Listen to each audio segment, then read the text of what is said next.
Hi, BookTube. Welcome to Jackie's Literary Corner. I am Jackie, and it's time for a reading update.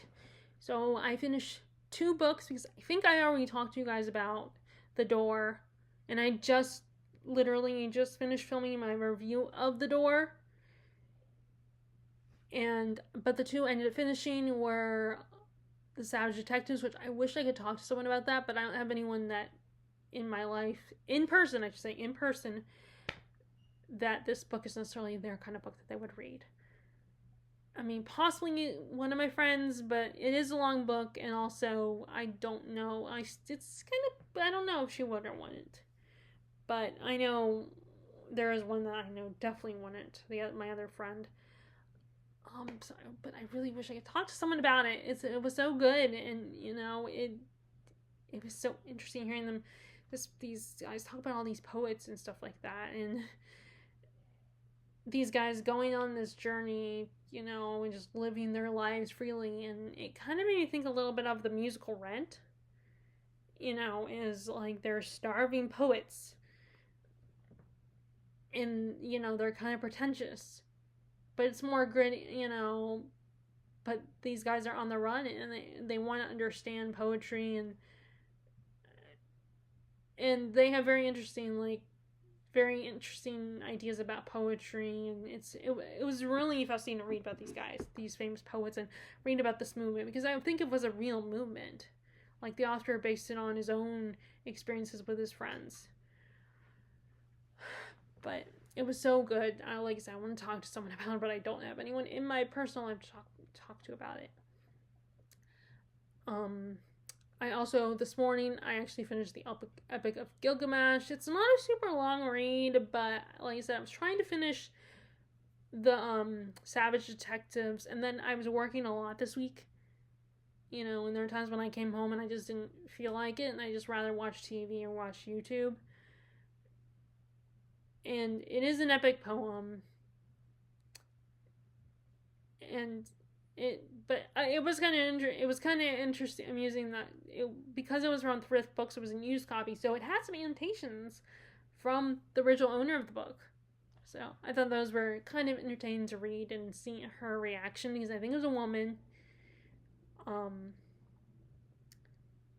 But yeah, it was cool to read one of the first stories ever written and read about the dynamic, this friendship between these 2 guys. But yeah, so I had fun, and it's not a super long read. It's one long poem, but it was a new modern translation, so it's definitely easier for me to read. Some other versions of the translation might not be. I don't know. I actually almost bought, speaking of epic, older works, I did almost buy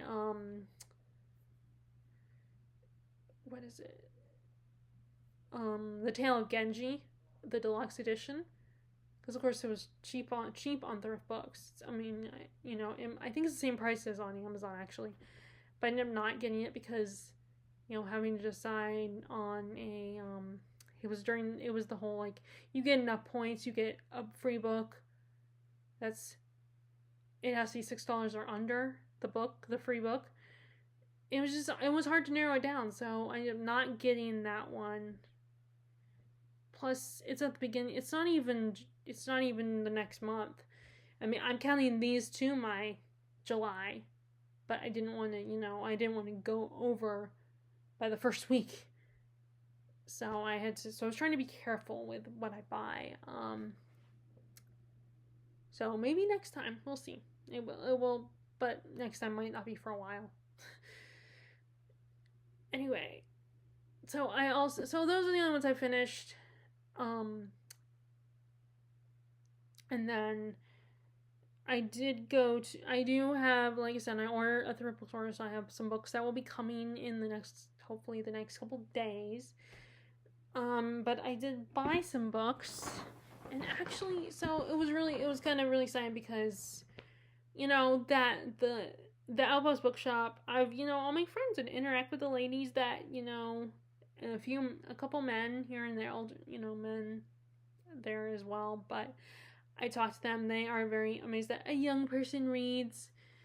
And because I'm there a lot, I go there a lot, so I made friends with them. And one of them, she actually was like, she knows that I look at the fantasy shelf. And she told me that she had some ones in the back that they hadn't shelved yet that were coming, so she took me back there. I got to look at them, some of their newer ones. And there was another one besides the one that I ended up buying that I wanted to, or at least look at, but I didn't get a chance to. So I actually got, this time around, I got some fantasy. Like, I've been getting some chunky fantasy books lately. But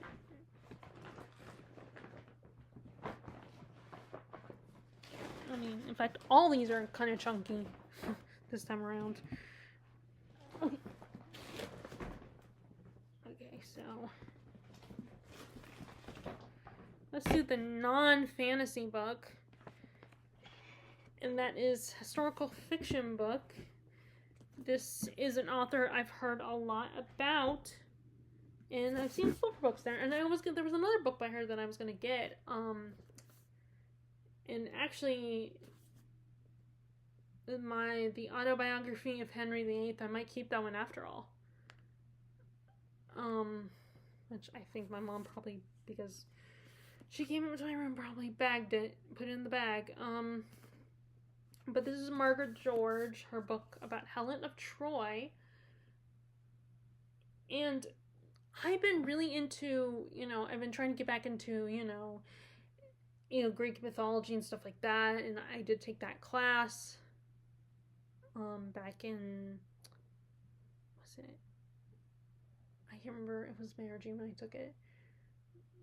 But there was that class I took, and so it's inspired me to get back into mythology. So this is, I guess, the Trojan War from Helen's perspective. The woman whose face launched a thousand ships. So let me read the back. Helen, the woman whose face launched 1,000 ships, born to Leda from a liaison with Zeus. Terrifying. Oh, I don't know. I don't know if I knew that she was another one of Zeus's bastards. Terrifyingly beautiful from birth, Helen finds happiness with Menelaus and their daughter Hermione.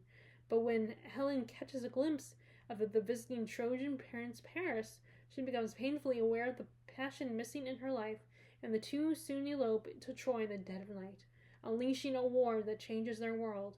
Laden with doom, yet surprising in its moments of innocence and beauty, Helen of Troy is an exquisite tale told with skill and grace, with a cast of irresistible legendary characters and a wealth of material that reproduces the Bronze Age in all its glory. Margaret George brings a life to war that we have all learned about, but never before experienced.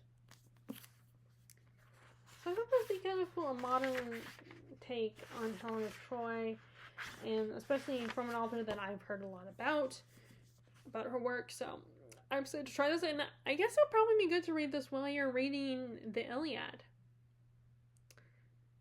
because that's where we get the whole Trojan War, and we learn about Helen and Paris and everything. Like, I think it'd be really, fun to read those together.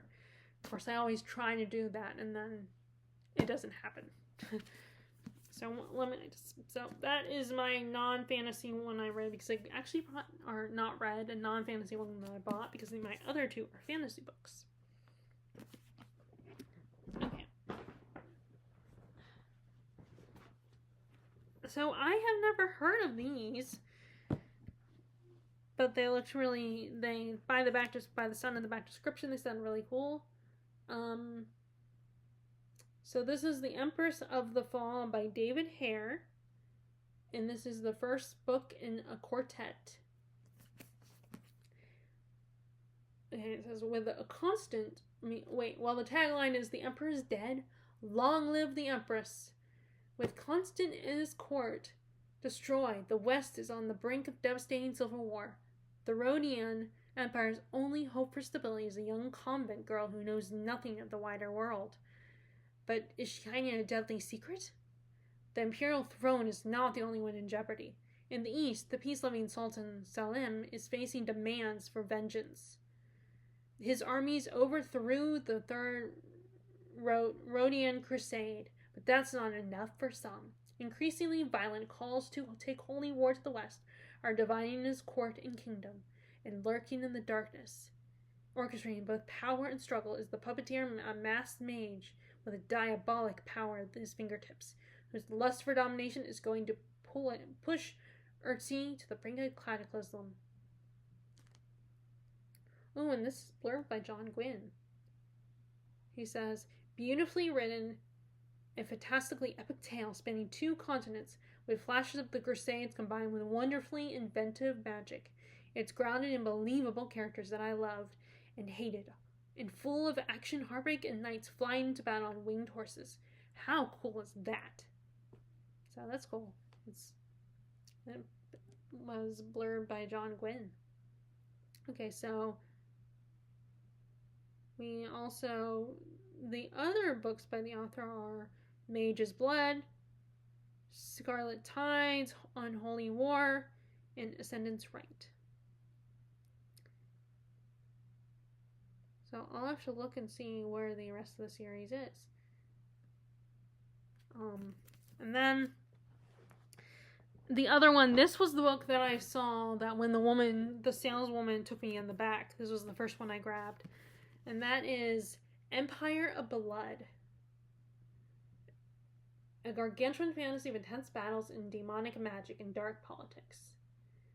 Alsard is the perfect general. He had grown his master's empire to furthest reaches of the world, and all had fallen before his armies.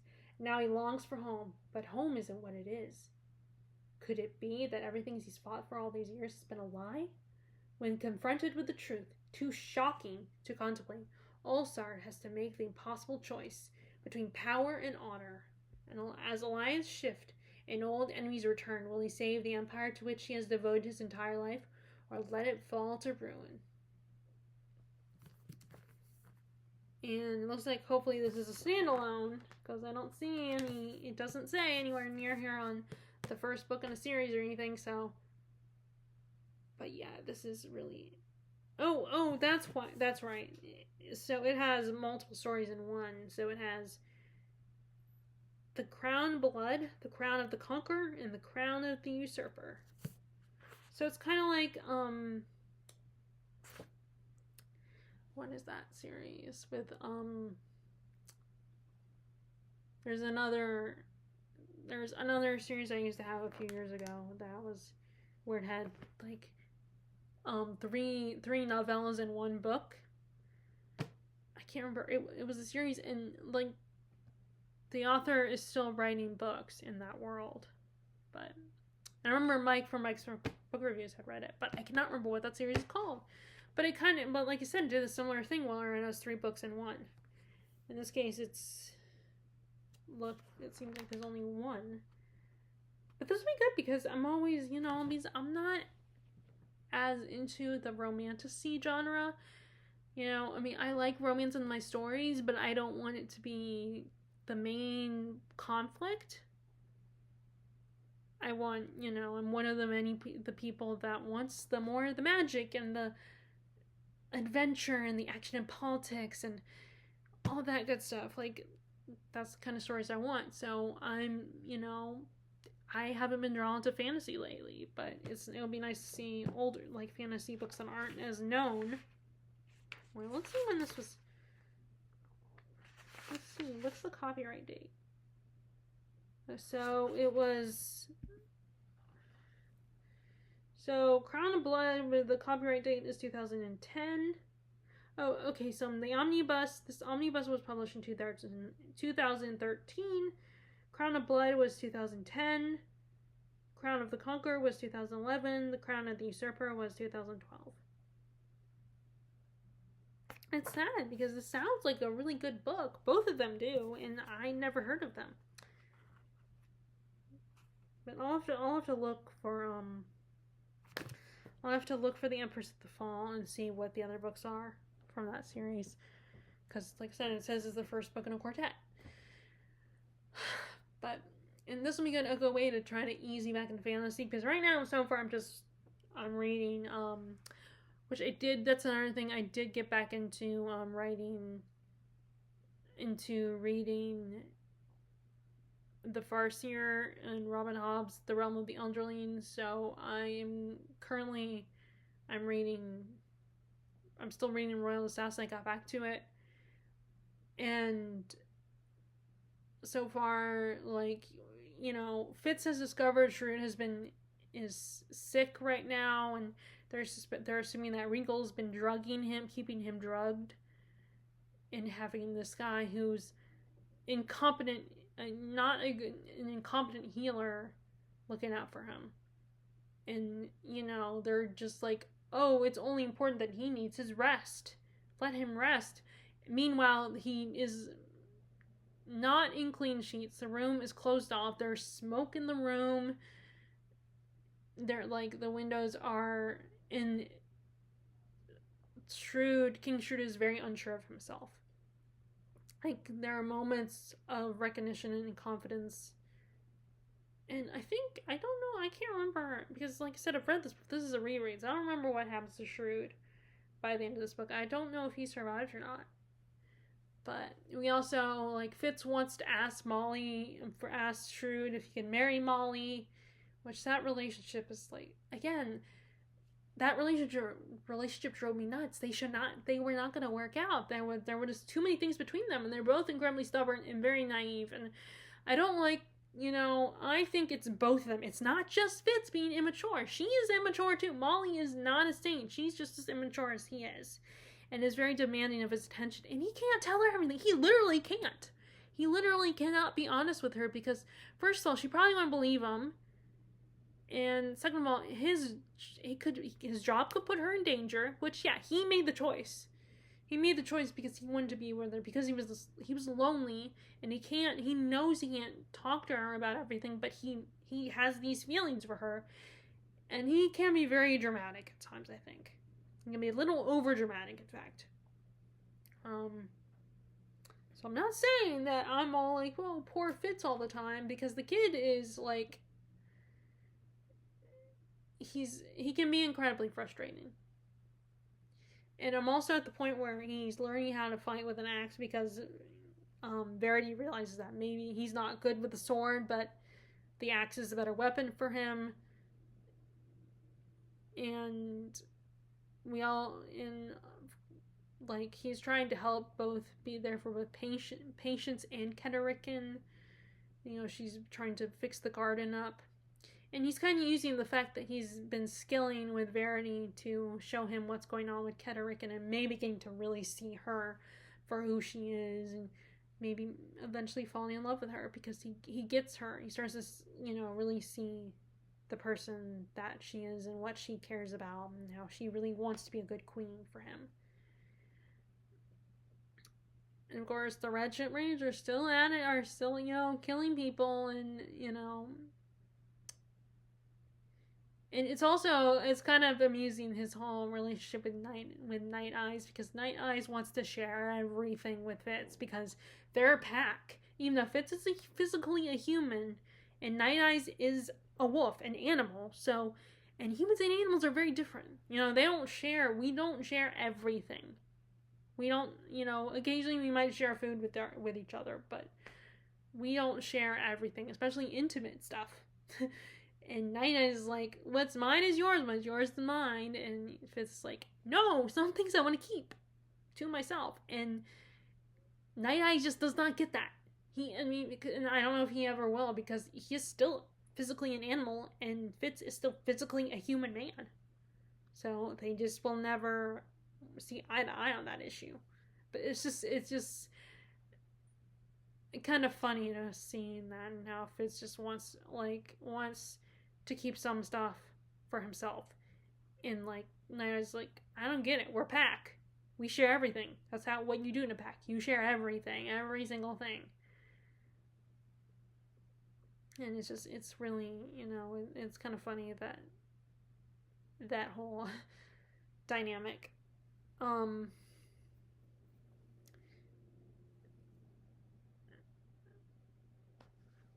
But anyway, so it's really fun to read this, and it's been so long. Like I said last time, it's been so long that everything is still. It's like almost like I'm reading it for the first time. But at the same time, I know this. Like it's at the same time, it's like I also know it, and remember the stuff as I read it. But at the same time, I don't know it. Like I don't know all the details. I don't remember everything that happens in here. But it's really it's interesting to read it, again after having read it years ago. I'm also continuing to try to get back into my writing. Like and I'm also realizing, I don't know why I didn't think about it, because I was debating about saying this story in, because I was talking to my coworker about it, because I feel like if I talk to people about it and tell them about it, that will get me more inspired to keep going with it and not give up and not let myself get sidetracked as easily. And, he made some recommendations of like either you could set it in Japan or Egypt. And then after thinking about it yesterday, I was like, why am I not thinking of the Philippines?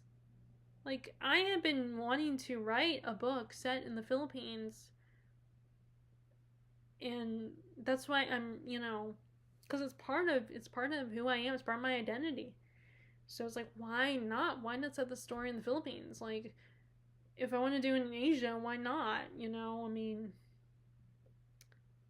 because as I always tell my friend Terry, there are things that she wants in books.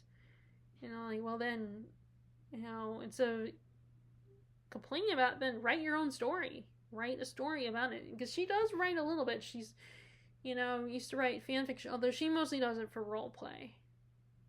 She mostly does role play.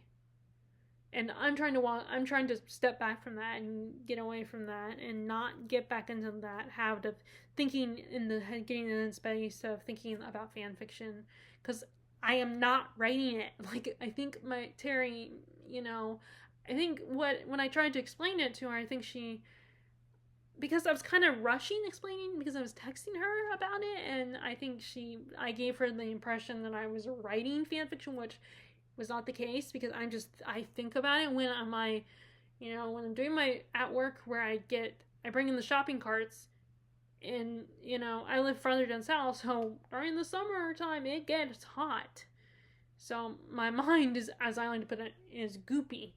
So the easiest thing to think about, I think I let my mind wander, while I'm at the same time trying to concentrate on the parking lot, make sure I don't get hit by a car, or I don't hit any cars with shopping carts if I have to go between cars.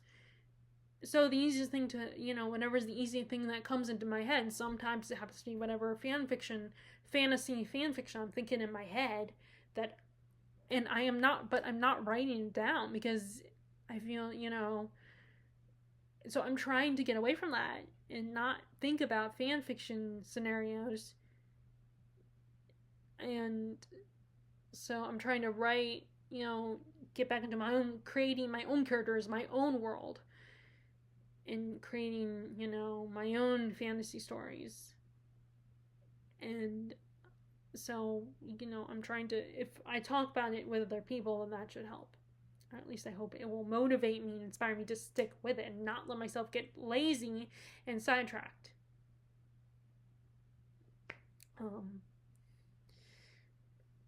And I have been wanting to, I've really been getting into my Filipino heritage. It's like, and I thought about that I do want to write a book that is in the Philippines, like, are based on Filipino mythology, because before they became Christian or Catholic, they had their own mythologies and their own magical creatures and stuff like that they believed in. In fact, the show Grimm has a character that is Filipino in the story and in the show, and there is a Filipino monster that comes into play in the story. Filipino. Although I don't know if I would call her. I'm trying to remember because it was a female, I think.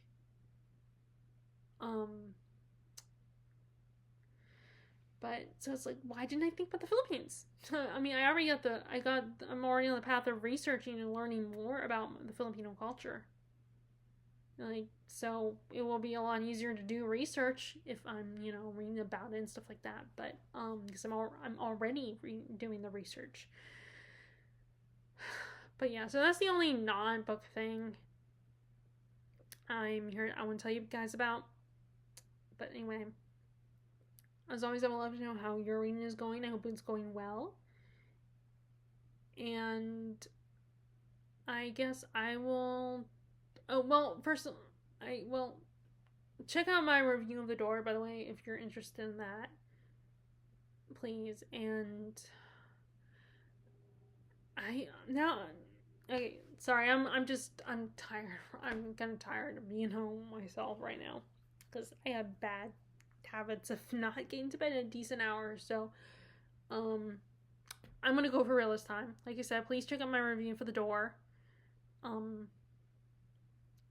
And I will talk to you all later. All right, bye.